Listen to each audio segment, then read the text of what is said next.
Welcome back to another technical deep dive here in the debug zone. Today we're tackling a big question and breaking it down with insights from other users. Hopefully this clears up some misconceptions and helps you get the answer you need. So buckle up, stay a little curious, and let's jump right in.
And that's a wrap.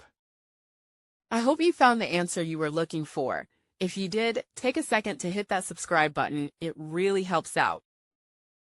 And let me know in the comments which solution worked best for you. See you next time in the debug zone.